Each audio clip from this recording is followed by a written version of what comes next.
This video is brought to you by WaySafe Trailer Hitches.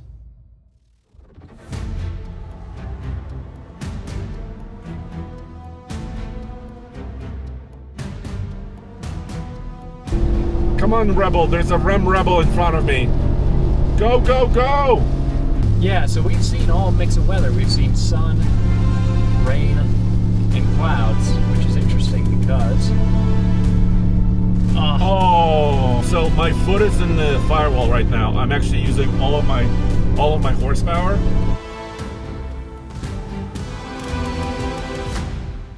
Looks like... Oh, getting actually a red light here. So that is 4 mpg. So, even...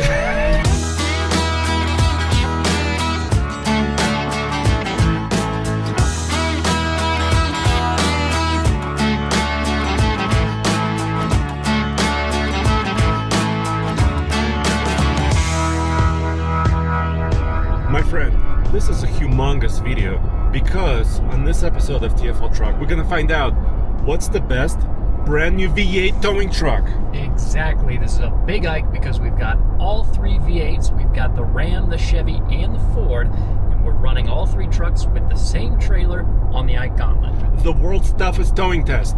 And we're in the Ford right now. This is gonna be our benchmark.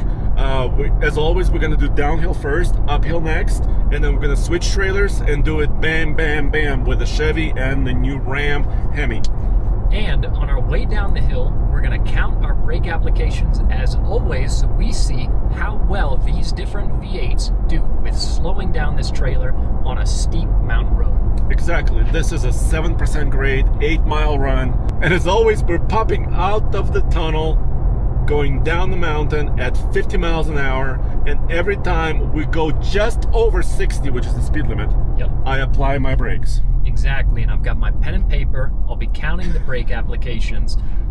We'll see how well this truck does. I know that this Ford does pretty well with grade shifting.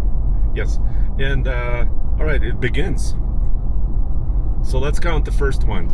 So already we're climbing right up to 60, and this is going to be brake application number 1. It downshifted by itself, and now I have to apply my brakes. So let's see if it holds. It went to 4,000. Yeah, it's picking a good gear. It's keeping the revs high. All right, and you know what? Stability of this truck is pretty spot on. Yeah, it feels good behind the wheel. It feels stable, like you said, but we are picking up speed pretty quickly. This is a reasonably heavy trailer. We're not that far off the tow rating for this truck, which is 9,900 pounds for this Tremor model. I interrupt this video for a quick video clip from our sponsor. We love extreme machines. You gotta check this out. I've tested everything. But this was a sound. You can change direction like that. Speeds not of this earth. I don't know if he's sold best clearance on H2. But then again, I'd just drive the damn thing.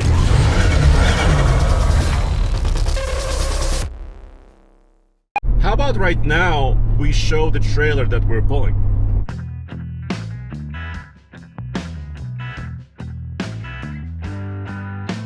Behind the trucks we're pulling our Big Tex trailer with the P38 Range Rover Perry on top.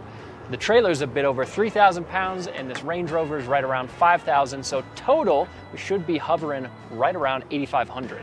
In case, as always, we're using our WaveSafe hitch, height adjustable.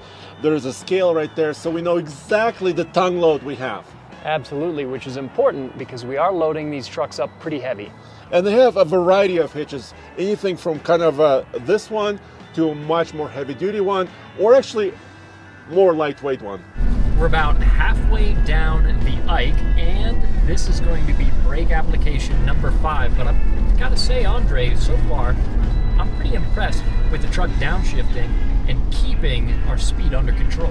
It is. It's been doing actually way better than some of the EcoBoost trucks we've tested because the displacement of those engines is, of course, smaller. And this is a 5-liter. Not a humongous engine, no, but nonetheless, it's doing a pretty good job. And like I said before, super stable. Our way safe hitch is dialed in, and so far so good. And it looks like we might have our 6th brake application impending. That's going to be number 6 right there. To your point, this is actually the smallest displacement of the 3 V8s that we're driving today, but credit where credit's due. Ford does a good job on the programming for this transmission, so it's very responsive, especially when it's in towable mode. That makes a big difference. The truck downshifts, and it does everything, I think, in its power to help you slow things down. Dude, that was number 9. Yep, 9 brake applications by the end of the hill. Generally, when we're around 10 brake applications, it's getting a little bit on the high end. But I think all things considered, the truck is performing pretty well. This is a decent amount of weight behind it. Yeah, I mean, we're getting close to the limit, and actually anything under 10 for non-diesel heavy duty is actually not terrible. No, it's not too bad. By the way, on the downhill in the Ford, engine was at 181, transmission 221, and engine oil 217. Let's see how it does on the way up. All right, dude, let's take this F-150 V8 up the mountain. We're gonna time our acceleration from 35 to the speed limit, which is 60. Now. So let's see, let me know when it hits 60. Well, you know what? We don't have turbos. Yeah, it takes a little longer. Wow, it's a screamer. 60. That was about 16 seconds. Okay. So, well, yeah, especially up here at altitude, you feel it. Well, this is why this is the world's toughest test. It's not the world's easiest one. That's true. But how about this? How about we go under the hood and kind of show the engine, and then let's continue.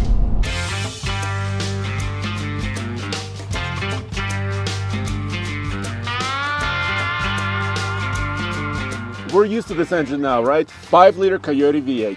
We've spent some time with this engine. We've towed with it quite a bit. 400 horsepower, 410 pound-feet of torque. And it's a screamer because you and I have drag raced this truck recently.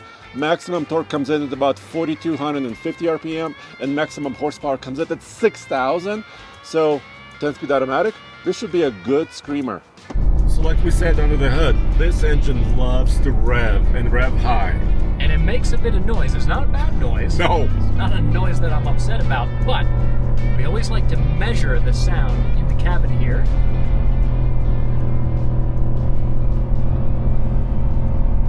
We're looking at low 60s, between 62 and 65, I would say. So, not the quietest vehicle you've ever been in, but I think considering that we're at 5,000 RPM right there, I think it's actually relatively quiet. And again, all jokes aside, the quality of the sound does make a difference. Yes. And this doesn't sound bad, but it's definitely, on these steep grades, a pretty high-strung engine. But how do you feel about comfort in the rest of the cabin of this truck? You know what? The suspension is doing great. The steering is amazing. I mean, I'm applying light pressure to the steering wheel. You know, I'm not like white knuckling it, and we're not actually for this particular test using a weight distribution hitch from WaySafe. We just have their standard one. Yeah. And then just to kind of feel how the suspension in the truck is doing, I would of course recommend a weight distribution hitch when towing this much weight. Yeah, but as for the cabin in general, it's pretty nicely equipped. It's a good looking interior. We've got nice technology. It's well equipped. Some accent colors. Pretty comfortable seats. So it's not a bad place to sit for a longer trip. And my brake controller is at hand, right by my right hand right here. The trailer management software I think is best in the business, probably close to best in the business. I think GM gives it kind of a run for its money. But overall, you know what? This engine is working. I'm not 100% throttle, but I'm very close to 100%. Yeah, it takes a lot. So a quick update, is because we're almost reaching the top here. The temperatures we're monitoring are getting a little bit high. Transmission 244, 246, engine oil temp 257, 258, coolant temp 207. So those are not extreme temperatures, like we don't have any warnings or error messages. No, but that's getting up there, especially considering that we've got good airflow coming And through. a little bit of moisture coming through. A bit of moisture, and it's 58 degrees is the ambient temperature. Yeah. So it's not an especially hot day. This is not a torture test as far as temperature is concerned, but we're still seeing some pretty high temps. The other thing I wanted to ask you about, Andre, Yeah. how are these mirrors serving you on this trip up the hill? Well, actually, it's okay because, well, we don't have towing mirrors on this F-150. They're available. You can buy them. But this is a Tremor off-road truck, and you don't want giant mirrors on an off-road trim. But our trailer we're pulling is really low, you know, and I can see around our Range Rover quite well still. Yeah, when I've pulled a box trailer with this truck, the mirrors Yeah. aren't quite as useful. Yeah, if you're towing a camper, you need bigger mirrors. The other nice thing is that when you're changing lanes, camera view pops up on screen and shows you your blind spot, and that helps. We're closing in on the lights where we're going to stop our timer, and it looks like, oh, we're getting actually a red light here. So that Stop is in the tunnel. 4 mpg. Even But we're on time. we are. Was that 8 minutes? Yeah, so even having to slow down for the light, we're under 8. It's green now. It is? Yeah. Oh, yeah. It's green? Yeah. Well, that was also 4 mpg. So for the record, 4 mpg and just perfect run. Yeah, so 7 minutes, 56.8, so about 7 minutes 57. Yeah. So perfect time. 4 mpg on the run up the hill. So And not bad. 8 minutes is really the benchmark run, right? So Exactly. So we this engine maintained the speed. So now, dude, we got to swap trailers Yeah. and see what the General Motors have in store for us. See how they compare. Yeah.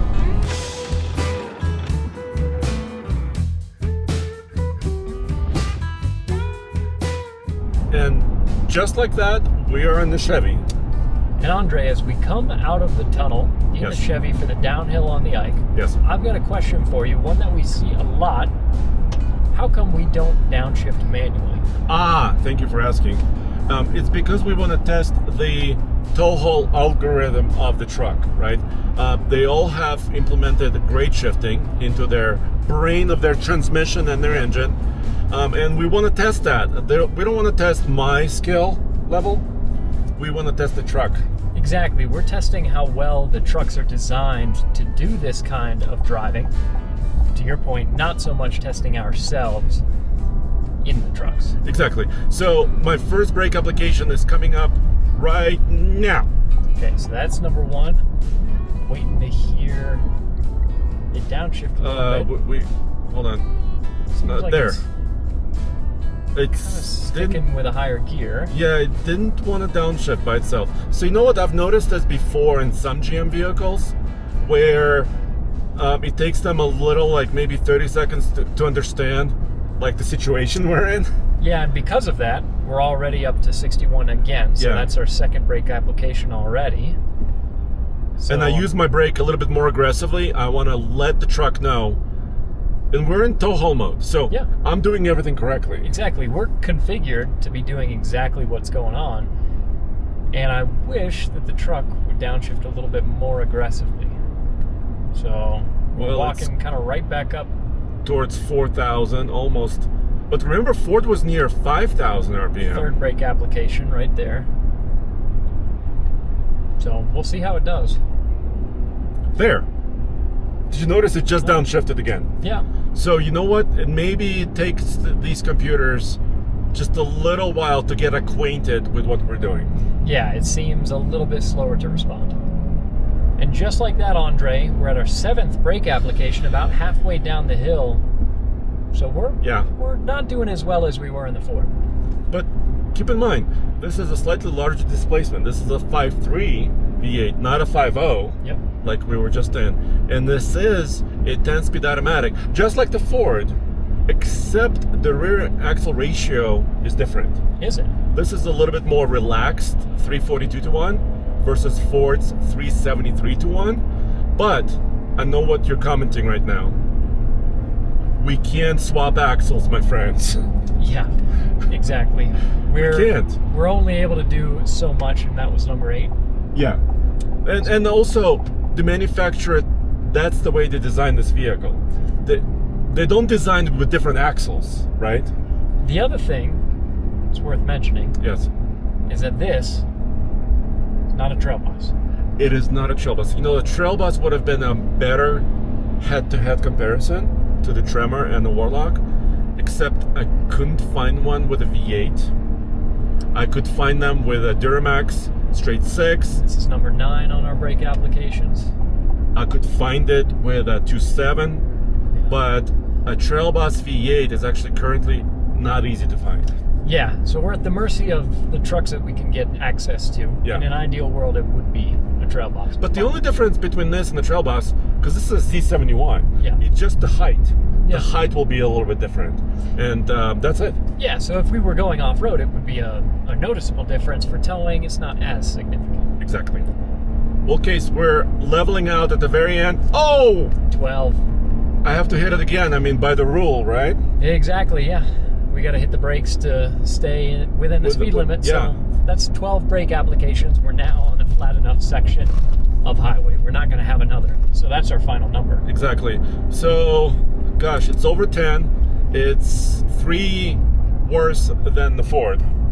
Yeah, and it's a noticeable difference. On our way down, definitely the Ford was much quicker to downshift, and it maintained higher RPM consistently. And it wasn't unpleasant in the Ford. And this also wasn't unpleasant. It was No. very stable, wasn't very loud, but I did have to control my speed more often, and I had to pay attention more often, basically. Are you ready to launch up the mountain in the Chevy? Let's do it. Okay. I'm ready on the timer once we get to the end of the on-ramp and start accelerating. And as always, I'll reset my trip meter so we can monitor fuel efficiency. You've got the timer. I need to get up to 35, and then I need to drop the hammer. Exactly. So Ready? let me know. And now. All right, timer's going. That's foot to the floor? Yeah, my foot is inside the firewall. Yeah, well, Just all the way down. this 5.3 is down on power compared to the other two. The Yes. optional 6.2, which is quite a bit more expensive, but an option has more power than the other two, so that would be better for this portion of the test. Now, That's 21.5 seconds. I think I was a little bit behind. So let's call it 20. Okay? Because I was listening and enjoying the view, and I think I messed it up a little bit. Cool. So near 20. Slower than the 5.0. But we expected that, right? Exactly. So, yeah, it's slower accelerating. It's got less power. It kind of makes sense. Well, let's check under the hood. Let's go see it.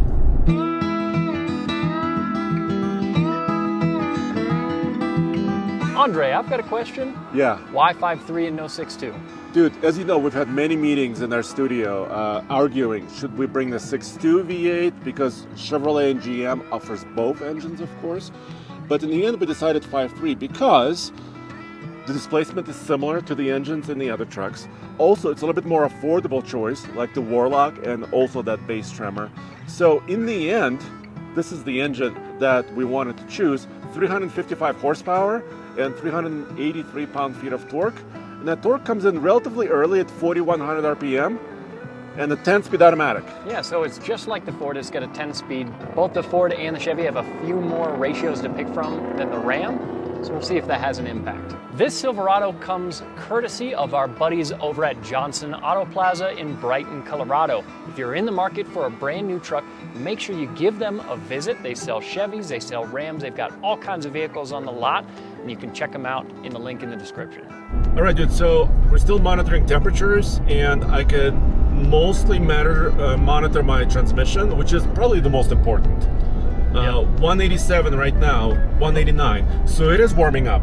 Yeah, it is. And this truck didn't pull the trailer up to the Ike. I was driving the Ford pulling the trailer to get here, so the Ford had a little bit more time with To the warm trailer up, behind yeah. it to heat soak. Yeah. But we're now at the section of the hill where we can test out noise in the cabin.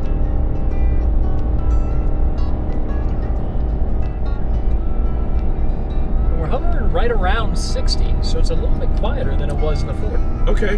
Well, you know what? It kind of makes sense. The RPM was a little bit below 5,000, and we were at 5,000 in the Ford.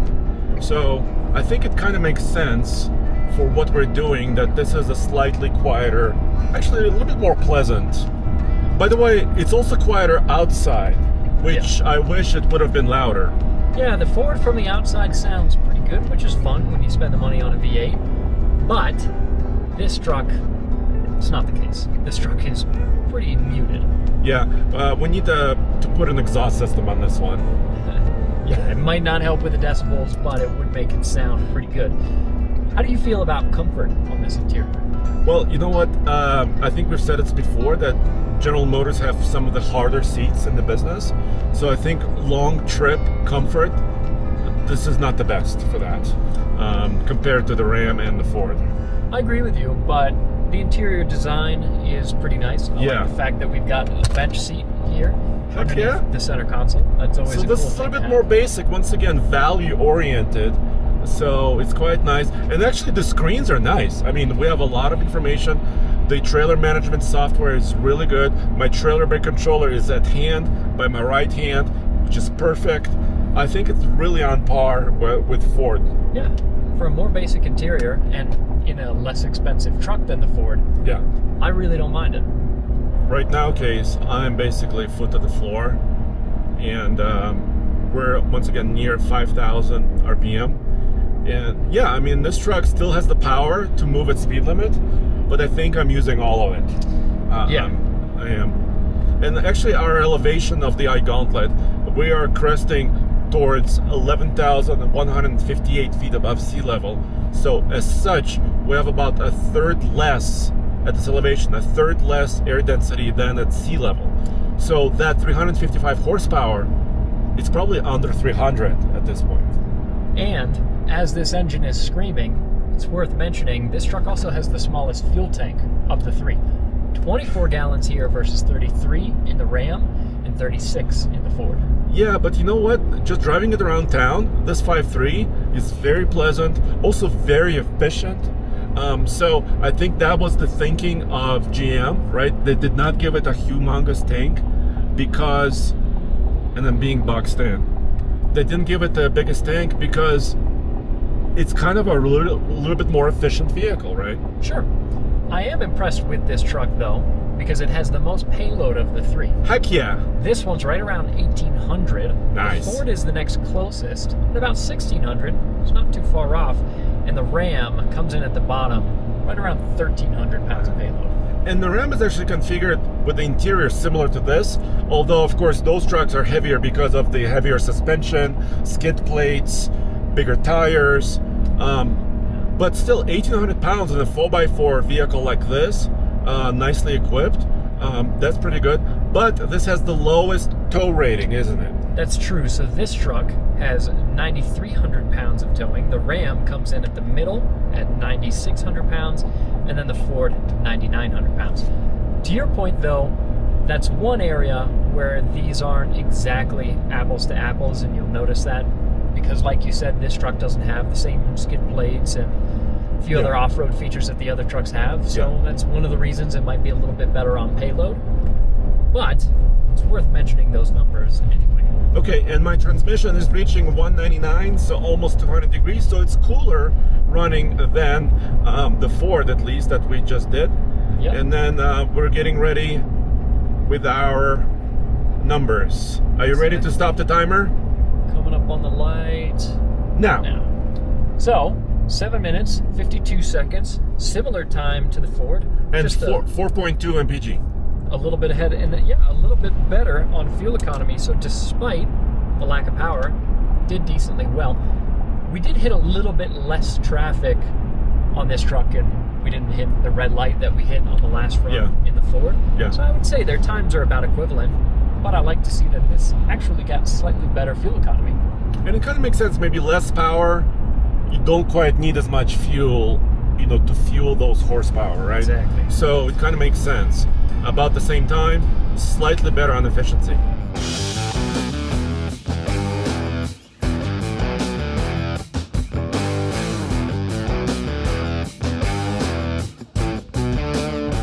And just like that, bam, we're in the HEMI. Exactly, the last of the 3 trucks that we're going to be testing. By the way, thank you for switching trailers, dude. Sure. You made it look like NASCAR. Really. Yeah, well, we're definitely well practiced with this trailer. Yeah. Taking it on and off a lot of different trucks. This is going to be our last downhill stretch, and afterward our last uphill. We're coming out of the tunnel right now. 50 miles an hour. I want to make sure everything is even, right? Just like we did with the other trucks. And I'm already hearing that HEMI roaring in the tunnel. Exactly, and we're in tow haul mode. Came out of the tunnel at 50 miles an hour, so we'll see with our first brake application how long it takes for this truck to start to downshift and get with the program. All right, this is my first first brake. Number one. Okay, so downshifted a little bit. I heard it downshift. Around 3,500 RPM. Yes. So that's not bad. It reacted a little bit quicker than the Chevy. Yeah. Maybe similar way to the Ford. Yeah, we're picking up speed a little bit. But we're now around 4,000 RPM. So it did a pretty good job of immediately downshifting and getting the RPMs up. And this is the largest displacement engine we're testing today. There's brake application number 2. 5.7 liters of goodness, right? Exactly. Yeah. And this motor's been around for a long time. Its roots go back, what, 20 years? Over 20 years. But, you know, Ram, so it went away from the Ram 2025 models. Now it's back for 2026. And they didn't just engine swap it really, because for 2025, the electrical system underlining this truck changed. So they actually had to retest a lot of different things with the same engine that they had before. Yeah, and adapt it to the updated truck that it's in. Exactly. All right, that was my 7th brake application right there. Exactly, and we're about halfway down the hill. So it seems like we might be a little closer to the Chevy's performance downhill than the Ford's. But we'll see by the time we get down to the bottom and it starts to flatten out a little bit. But I do like how responsive this truck is to at least try to help slow you down. Yeah, but we have to remember that this is an 8-speed and not a 10-speed like we had in the other trucks. There's 8. Number 8. But also, this is a more aggressive rear axle ratio, 392 to 1. So in theory, and also we have a towing package with towing mirrors. I mean, in theory, this should be ideal for pulling trailers as well. And definitely, the mirrors are nice to have. Oh, dude, I could see everything. And I haven't even extended the mirrors either. Yeah. All right, dude, so it's sliding out now, and we just hit our 10th brake application. Exactly, that might be our last one. We've got this slight downhill stretch before it flattens out, but it's going to be close. And we also hit a few raindrops here. Yeah, so we've seen all mix of weather. We've seen sun, rain, and clouds, which is interesting because... Oh! So that's 11, technically. Yeah, I mean, the same thing happened in the Chevy. We had 12, right? At this exact point. Yeah, so we did slightly better than the Chevy, but closer to the Chevy's performance than the Ford's. Yeah. So far, the F-150 was king of downhill for today. Definitely. And I think part of that is because it used all of the RPM that motor is happy to hit to help slow it down. These trucks didn't want to downshift and sit as high in the rev range. But once again, the suspension is working amazing here. We're very comfortable. Yeah. We just relaxed. But now, let's finally see this HEMI on the way up. All right. Dude, I think it's time to hear that HEMI roar up the mountain. Yeah, we're about to do the uphill, and I'm ready on the timer. Okay. Once we start accelerating up to highway speed, 35 mile per hour. Okay. 3, 2, 1, go. All right, let's see. How's it feeling? See the pants? Maybe a little bit more spunky than the Chevy, and maybe even the Ford. So 52 miles an hour. The sound is glorious. I'll tell you when. Now. That was about 19 seconds. So okay. In between the two. In between the Ford and the Chevy. And so this truck does not rev as high as the Ford. I'm often, when we're hooked up to a trailer and the Ford revs out, I'm usually surprised at how much it does rev, because it'll rev up to like 6,500. Sometimes, yes. Before it shifts. Here we were shifting around 5,500. You know that Ford V8 almost feels like it came from a Mustang. I mean, it kind of did. Yeah. But of course the Mustangs, those engines make about 500 horsepower, but it's a different application of that engine. Yeah. But it's really rev happy. It's happy to do it. Absolutely, more so than this in the 5.3. Let's look under the hood of this truck and see this engine.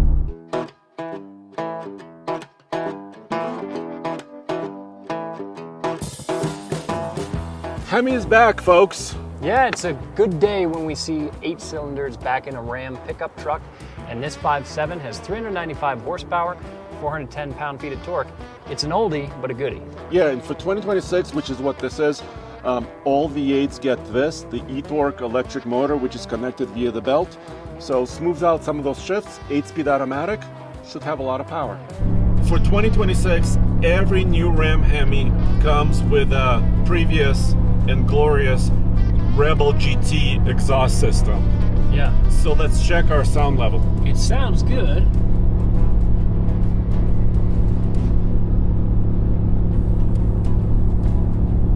Our level's also between 62 and 65, so right in the same range as the Ford. It's louder than the Chevy was. Okay, but I think we both agree this is probably the best sounding. I would say, in my opinion, maybe a little bit more pleasant than that Coyote sound. Yeah, I can see what you mean. Yeah, I'm with you on that. It sounds pretty good. This and the Ford, they're a little neck and neck. So my foot is in the firewall right now. I'm actually using all of my horsepower. Let's take a look at the temperatures. Yeah, so coolant temp 220. So oh, hold on. Sorry, standing water. Our coolant is pretty hot. I think that's the hottest that we've seen so far on coolant temp when we've checked in on it. Oil temp 260, also pretty high. Trans temp around 200, that's not bad. Exactly. The other thing with this Ram is, of the three, this is definitely the most basic feeling interior. There's quite a few cost-cutting items that you can see and you can feel. There's no cover over the glove box here in the front, or at least the upper glove box. Yes. This is also a 6-seater configuration, cloth seats, everything like that, but it's still reasonably comfortable. Exactly, and I think the seats, I road tripped it from Detroit to Denver. I was pretty comfy. I think there's no complaints there. I also don't have any complaints about the smaller screen, but I do have a complaint about the trailer management software. It just feels very basic, not quite the same as the GM and Ford. And also the system doesn't really remember my efficiency with each trailer I'm towing. And if you have multiple trailers, or maybe you just want to keep track of the mileage that you go with each trailer, the other systems are a little bit better than this system. In a lot of ways, this truck has the worst tech of the three. Oh, I just touched my brake on the way up. Case. Traffic, yeah, little traffic. Nothing we can do. Nothing you can do, but I still have power to accelerate. Come on, Rebel. There's a Ram Rebel in front of me. Go, go, go! Now we have construction. I think we've seen everything today. Yeah, and it's funny because we've run these tests back to back as quickly as possible. We got here at about noon, and it's 2:15 at the time of us running the last truck. So it's wild how much conditions have changed in a span of 2 hours. If you need any more proof how fickle Colorado weather is, and also I-70, this today is a good example. And also, not just us, but people call this stretch of I-70 one of the most dangerous interstates because of the winter time and just different overheating issues that people have here. And I'm running into more traffic, and look at my oil temp. 275 on the engine oil. That's very warm. She's toasty. Yeah. Wow. But you know what? Every 5.7 HEMI we've tested over the last 12 years have run at similar temperatures. Well, and also 232 on the coolant temp is getting up there. 234 now that it's showing. Again, it's saying 48 degrees ambient temperature. It's also raining. And we're moving at highway speed, so good airflow. So this is not a torture test as far as temperature is concerned, or it's not supposed to be. Yeah. But 279 now on the oil temp. So the engine is working hard. The transmission seems plenty happy, but those are high temps. Dude, it's the end of the run, but I am at 60 miles an hour, so this HEMI came back up to speed. It's really warm, looking at the temps, and the rain is now coming down. Yeah, we're looking at 280 on our oil temp, which is very high. That's not my favorite thing. Dude, it's hailing. I think this is hail. Yeah, and we're a little over 8 minutes. We're coming up on the lights. That's not the fault of the truck. The truck didn't have any problem maintaining speed, but we hit quite a bit of traffic, mostly weather related. And now. That's 8 minutes 20 seconds, but with an asterisk, because the truck did fine. It would have done a sub 8 minute run. 3.7 mpg. And also, because I had moments of letting off the throttle and then full on, I think we used a little bit more fuel because of that sudden change, I think. So that was a hard one. That was a hard one. And that was a tough run. I still don't think that... I think the truck would have gotten the perfect time up the hill. I don't think it necessarily would have been the best on MPG, but maybe a little bit closer to the other two. But all in all, not a bad performance. I would say in some ways, at least on the downhill, it did better than the Chevy, for sure. So the Chevy struggled the most on the downhill. The Ram was similar to the Chevy in a lot of ways, right? Yeah, the Ram was similar to the Chevy in a lot of ways, uphill and downhill. But I would still say that the Ford was the winner of today as far as the towing test. That being said, it's also the most expensive of the three. Yeah, let's talk about price briefly. So the Tremor that we're testing today had a sticker price of $68. We purchased it. It's our TFL truck at about $63. Yep. The price tag on this Ram Warlock 2026 model with all the equipment this has is just over 60 grand. Yeah, so it's about 10 grand less expensive on sticker price, and then you can factor whatever your local dealers are offering as far as incentives go. But this is a more basic truck for sure. And then the Chevy, if you configure, and I just did that this morning, a 2026 truck very similar to the one we have right here, right now, that would be close to 60 grand as well. So the Ram and the Chevy are similar in price, and then the Ford is the more pricey one. Yeah, it is. But of the three, the Ford is my personal favorite. It's the most expensive, so you've got to take that into consideration with a grain of salt. Yeah. So I think looking just objectively at the data, the Ford won. Yeah. Subjectively, you and I have discussed a lot of different elements of these trucks, including payload numbers and tow ratings. And I think I have to agree with you. Ford is my number one choice. Number two, I don't want to badmouth GM too much. I mean, it's actually a pretty solid vehicle overall, and actually very attractive. It is, but I would probably pick this Ram over the Chevy. This interior is not my favorite. I would maybe give the Chevy the edge on that. But I like this 5.7 more than the 5.3. And I think it sounds better. And it performed in some areas maybe a tiny little bit better. That is true. But then again, what would have happened if we had a 6.2? I guess we will never know. It would have been a different story. So maybe that'll be upcoming. Let us know if you want to see that in the comments below. Ford, I think, is a winner for both of us. And in my mind, the Ram and the Chevy kind of tied for second because there's good and bad things on both trucks. Yep. So there you have it. Let us know what you think in the comments below as the rain starts to come down. Yeah, and like you said, tiny little pieces of hail. Hopefully don't get bigger. Okay, so thanks for watching, and we'll see you on the next iGauntlet very, very soon. Thank you.